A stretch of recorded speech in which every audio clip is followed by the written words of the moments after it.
Hello mga idol! Welcome back to my channel. Ayan, for today's video, tara samahan nyo ako, panoorin nyo ang aking video dahil for today's video, magluluto ako sa tortang eggplant. So ayan po ang aton egg at ito naman yung ating plant. Sana all.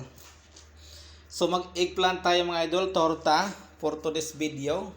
Kaya naman kung bago ka pa lang sa akong channel, ayaw kalimutin like, follow, at syempre pakishare sa akong video and pakisubscribe sa akong YouTube channel na Bisayang Dax TV. So, upat gani ng mga idol na itlogan naton ibutang kay tulungan ni nakabilog na eggplant at syempre mga idol dragon ni siya na eggplant mga idol ang lalaki niya parang eggplant ko. Sana all.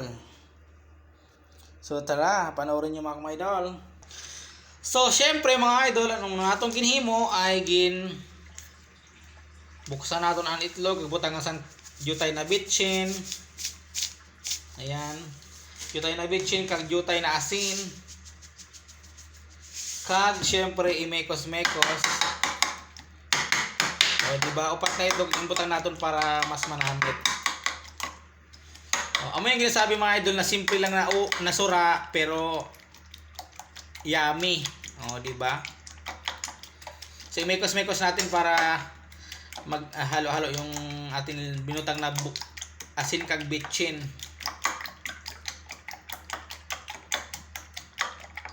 Diba?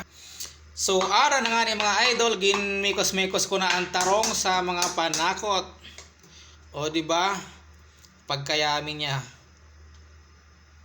So ngayon ay butang na taon sa aton kawali na mahiwa. So ara na nga ni siya mga idol, nakasalang na aton eggplant at syempre habang nakasalang ina, so ari naman isad nato na inugsurunod, naka-ready na siya. Shout out sa mahilig sa irog sa ninasura. Ayan, bali tuloy nakabilog mga idol. So ara na po mga idol, finished product na ang aking tortang eggplant. Adaho tuloy siya kabilog. Di ba? Napagka yummy sa nakon niluto mga idol.